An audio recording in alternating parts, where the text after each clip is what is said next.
ഇപ്പോ കേരളത്തിന് വെളിയിലാണ്.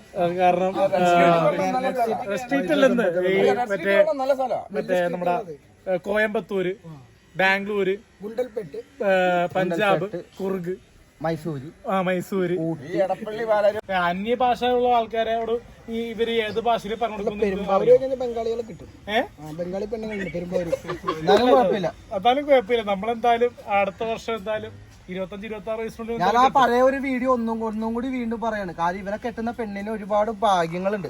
അവരെ വീട്ടിൽ പോയി നിൽക്കാനും അവരുടെ വീട്ടിലെ പണിയുടെ അല്ലെ തുണി അലക്കി കൊടുക്കും, എല്ലാ പണിയും ചെയ്യും. ഈ ഏതെങ്കിലും പെൺകുട്ടി സാധാരണ വീട്ടിലെ അമ്മമാർക്ക് സങ്കടം ഇരിക്കും, എന്റെ മോള് പോയല്ലാന്ന്. ഇവനെ കെട്ടിച്ചു കൊടുത്താ ആ പെണ്ണിന്റെ വീട്ടുകാർക്ക് സങ്കടമില്ല, ഇവൻ അവിടെ പോയി നിൽക്കാൻ തയ്യാറാണ്. പല ആൾക്കാരും തെറ്റായിട്ട് പറഞ്ഞല്ല, പലരും സ്ത്രീധനം മേടിച്ചിട്ട് പെൺകുട്ടികളെ കൊല്ലുന്നു, അങ്ങനെയുള്ള പല പരിപാടികളും കാണുന്നുണ്ട്. വേണ്ടെന്നാണ് പറഞ്ഞത്. വേണ്ട, അങ്ങോട്ടാണ് ഡെയിലി 10K വരുമാനമുണ്ട്. ഒരു ദിവസം 10,000 15,000 വരും. ഒരു മാസം എത്ര വരുമാനമുണ്ട്? മാസം 65,000 രൂപ. 1,00,000 രൂപ വരെ വരാറുണ്ട്.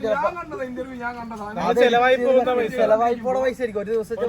ഒരു ദിവസം കിട്ടുന്ന പൈസ 5,000. എത്ര ബാലൻസ് ഉണ്ട്? 1000 പോകും.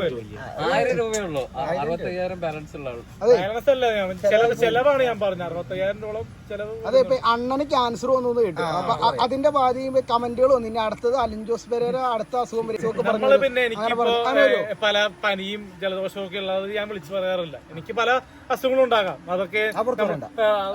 എന്നാലും ഞാൻ പറയാം, എനിക്ക് വേണമെങ്കിൽ അങ്ങനെ പറയാം. എനിക്കങ്ങനെ അസുഖങ്ങളുടെ പേരും പറഞ്ഞ് റീച്ച് ആക്കേണ്ട ആവശ്യമില്ല. എനിക്ക് അത്യാവശ്യം സീരിയൽ ചെയ്ത് തന്നെ മനോരമ ന്യൂസിൽ വാർത്ത വന്നതാണ്. മറ്റേ സാറിന്റെ സീരിയൽ ചെയ്ത് തന്നെ വാർത്ത വന്നു. പിന്നെ അത് കഴിഞ്ഞിട്ട് പേരെന്ന് പറഞ്ഞ ഒരു സീരിയൽ ഒരു വെബ് സീരീസ് കാരണം അത് വാർത്ത വന്നു. അപ്പൊ അങ്ങനെ മാന്യമായിട്ട് വാർത്ത വരുന്നുണ്ട്. ഇങ്ങനെ